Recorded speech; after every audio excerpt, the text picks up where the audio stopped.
तो आप लोगों के साइड से बहुत सारी रिक्वेस्ट आई थी, सर पुलिस सिस्टम बहुत टफ है जो 11th में है, तो उसे आप प्लीज़ एक बार समझा दिए। तो देखिए जब हम लोग पुलिस सिस्टम के बारे में पढ़ने जाएंगे तो पुलिस सिस्टम जो वो 2 टाइप का होता है। तो वो 2 टाइप का इसलिए था क्योंकि पुली ही 2 टाइप की होती है। पहला जो हम लोग पुली के बारे में पढ़ते थे वो होता था सिंगल फिक्स्ड पुली। पहला जो हम लोग पढ़ते थे होता था सिंगल फिक्स्ड पुली, और जो दूसरा होता था वो होता है movable pulley, right, movable pulley. तो आज का जो हमारा टॉपिक है वो सिंगल फिक्स्ड पुली के ऊपर में है कि वो जब भी हम लोग सिंगल फिक्स्ड पुली के बारे में डिस्कशन करेंगे तो वो कैसे वर्क करता है, कैसे चीजें आगे बढ़ती हैं, कैसे स्ट्रिंग पर टेंशन निकाला जाता है एंड ऑल। तो इससे पहले अगर आपको याद होगा तो लास्ट क्लास में जब मैंने टीच किया था, अगर आपने हमारा क्लास ज्वाइन किया तो आपको मालूम होगा कि वहां पर मैंने टेंशन को बताया था कॉम्प्रेसिव फोर्स। ऐसा क्यों होता है? क्योंकि जब भी हम लोग फिजिक्स में जनरली जब laws of motion, Newton's laws of motion, NLM की बात कर रहे होते हैं, वहां पर जो स्ट्रिंग होता है ना वो इनएक्सटेंसिबल और रिजिड होता है। तो अगर मैंने एक स्ट्रिंग पर एक लोड लगाया, ठीक है, तो लोड की वजह से क्या होगा कि ये स्ट्रिंग अपने साइज को इंक्रीज करने की कोशिश करेगा, ये लोड की वजह से वो स्ट्रिंग का साइज इंक्रीज होने की कोशिश करेगा। बट रूल्स में या क्वेश्चन में ऑलरेडी ये मेंशन्ड रहता है कि जो स्ट्रिंग है ना वो इनएक्सटेंसिबल है, मींस अंडर एनी सर्कमस्टेंसेस उसका लेंथ इंक्रीज नहीं हो सकता। तो एक रीस्टोरिंग फोर्स अंदर में स्ट्रिंग के अंदर में लगता है to restore it from both the directions. इसीलिए दोनों साइड का एरो हम लोग इधर में बना रहे होते हैं और उसको हम लोग टेंशन फोर्स बोलते हैं, that acts inside the string. So string या रोप में ही ये फोर्स लग रहा होता है। तो आते पहला आज का जो टॉपिक है हमारा सिंगल फिक्स्ड पुली है, सिंगल फिक्स्ड पुली। तो जनरली हमारा कंसेप्शन क्या होता है कि अगर हम पुली की बात कर रहे हैं तो पुली एक ऐसा मतलब मशीन है, सिंपल मशीन की कैटेगरी में आता है ना। पुली एक ऐसा सिंपल मशीन है जो हमारे वर्क को ईजियर कर देता है। तो अगर मैं यहाँ पर एक सिंगल फिक्स्ड पुली को बना रहा हूँ, ये रिजिड सपोर्ट है और 2 इधर में धागा लटकाया है, एक तरफ लोड है 5 kg का, तो दूसरे साइड में जो एफर्ट है ना वो 5 kg एफ का ही होना चाहिए ताकि इस लोड को हम ऊपर कर पाए।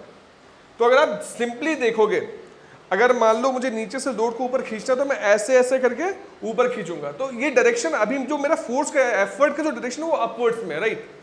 बट अगर पुली लगा दिया तो मान लीजिए ऊपर में मैंने पुली लगा दिया और मैं पुली से ऐसे खींच रहा हूँ तो एफर्ट का डायरेक्शन नीचे हो जाएगा। तो जब एफर्ट का डायरेक्शन नीचे होता है तो हमारे थोड़ा हेल्पफुल हो जाता है। तो बस पुली डायरेक्शन, ये जो सिंगल फिक्स्ड पुली है ये बस डायरेक्शन चेंज करने में हेल्प करता है और एक्स्ट्रा कुछ भी वर्क इसका नहीं होता है। हाँ, बट इजी कर देता है चीज़ों को, हेल्प कर देता है कि डायरेक्शन चेंज हुआ तो हमारे थोड़ा सा आसान हो जाएगा, पीठ में दर्द वर्द ऐसा कुछ नहीं होने वाला है, ठीक है। तो सिंगल फिक्स्ड पुली में आते हैं। तो जो सिंगल फिक्स्ड पुली का जो कॉन्सेप्ट है बहुत सिंपल सा है। मैं ट्राई करूंगा बस एक ही क्लास स्टार्ट करूं इमीडिएट, और जितनी देर में हो सके सिंगल फिक्स्ड पुली का पूरा कॉन्सेप्ट मैं यहाँ पर कंप्लीट कर दूंगा। तो उसके लिए सबसे पहले सिंगल फिक्स्ड पुली हम लोग ड्रॉ करते हैं। तो ये हमारा सिंगल फिक्स्ड पुली है और ये सिंगल फिक्स्ड पुली में एक साइड में एक लोड लगा हुआ है जिसका मास m1 है और दूसरे साइड में एक दूसरा लोड है जिसका मास m2 है। तो लॉजिकली अगर समझे तो जिसका भी मास ग्रेटर होगा वो नीचे जाएगा और जिसका मास लाइटर होगा वो ऊपर जाएगा। मतलब मैंने यहाँ कंडीशन दे दिया कि जो मास नंबर 1 है वो ग्रेटर है मास नंबर 2 से। अगर मास नंबर 1 ग्रेटर है मास नंबर 2 का तो मास नंबर 1 नीचे जाएगा। अब कितने एक्सेलरेशन से नीचे जाएगा वो हम लोग कैलकुलेट कर लेंगे आज के क्वेश्चन में ही। बट जितने स्पीड से या जितने एक्सेलरेशन से मास नंबर 1 नीचे जा रहा होगा एग्जैक्टली सेम एक्सेलरेशन से मास नंबर 1 ऊपर आ रहा होगा, क्योंकि ये दोनों के दोनों सेम स्ट्रिंग से कनेक्टेड है इसकी वजह से, ठीक है। अब इस स्ट्रिंग पर देखो तो दोनों साइड में फोर्स लग रहा है, राइट। m1 का जो नॉर्मल फोर्स है वो m1g डाउनवर्ड्स लग रहा है और m2 का जो फोर्स है m2g वो भी डाउनवर्ड्स लग रहा है। दैट मीन्स m1g और m2g डाउनवर्ड्स लग रहे हैं। अब एक लास्ट फोर्स जिसके बारे में आज की क्लास में हमने डिस्कशन किया था, टेंशन फोर्स, वो स्ट्रिंग पर लगेगा। वो कैसे लगेगा? इन दिस पर्टिकुलर डायरेक्शन, मतलब ये रीस्टोरिंग फोर्स के जैसा इधर में एक्ट कर रहा है। अब हम लोग क्या करेंगे ना कि दोनों के दोनों लोड को सेपरेटली अज्यूम करना स्टार्ट करेंगे। तो मैं पहले मास नंबर 1 वाले को अज्यूम करता हूं, तो इसका FBD बना लेते हैं। तो ये एक मास नंबर 1 है जिस पर m1g डाउनवर्ड्स लग रहा है, T अपवर्ड्स लग रहा है एंड एक्सेलरेशन डाउनवर्ड्स है। मींस इतना समझ में आ रहा है, ये जो एक्सेलरेशन है वो डाउनवर्ड्स है। इसका मतलब बहुत सिंपल सा कि ये जो फोर्स है वो इस वाले फोर्स से ग्रेटर है। मींस अगर इसका इक्वेशन डाले तो m1g जो ग्रेटर फोर्स है minus the smaller force will become the remaining force m1a। ये पहला इक्वेशन अपने को निकल के आ गया। सेकेंड इक्वेशन की बात करते हैं तो दूसरे वाले मास को कंसिडर करेंगे, ये वाले मास को। चल ठीक है, तो दूसरे वाले मास का FBD बनाते हैं, m2 है।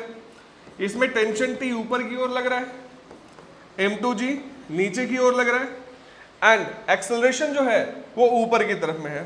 तो अगर एक्सेलरेशन ऊपर है मींस ये जो टेंशन फोर्स है वो m2g वाले फोर्स से ग्रेटर फोर्स पर वर्क कर रहा है, राइट। तो tension minus m2g will become the remaining force, that is m2a। mass into acceleration force ही होता है ना, tension is also a force, restoring force in the string।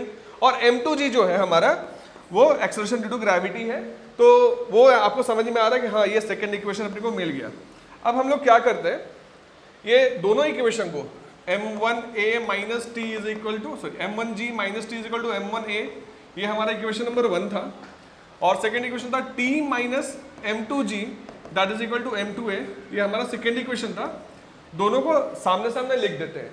तो अब जब ये सामने सामने लिख दिए तो आप देखो क्वेश्चन में को दो चीज खोजने को मिलता है। पहला क्या मिलेगा, acceleration of the masses, acceleration of the masses मिलेगा पहला क्वेश्चन ढूंढने के लिए।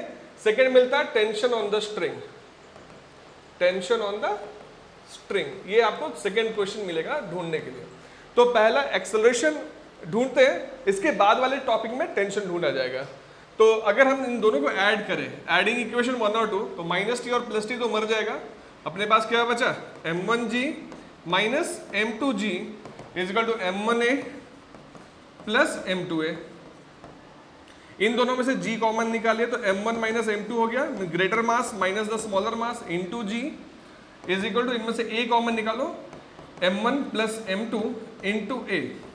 एक्सेलरेशन ढूंढना था, तो एक्सेलरेशन का वैल्यू कितना हो गया, m1 minus m2 by m1 plus m2 into ये जो g बचा था उसको इधर लिख देंगे। तो ये ऐसे अगर हम लोगों ने वैल्यू डाला तो ये हमें directly acceleration of the masses मिल जाता है। एंड जब आपको एक्सेलरेशन ऑफ मास मिल गया तो इस एक्सेलरेशन वाले मास को किसी भी एक पर्टिकुलर इक्वेशन में सब्स्टिट्यूट कर दीजिए, आपका टेंशन ऑन द स्ट्रिंग भी इजीली निकल जाएगा। तो आई होप ये टॉपिक आपको इजीली समझ में आई होगी। तो ऐसे ही इंटरेस्टिंग वीडियोस के लिए आप हमें जल्दी से लाइक, सब्सक्राइब और शेयर कर दीजिए। Until then bye bye and all the best.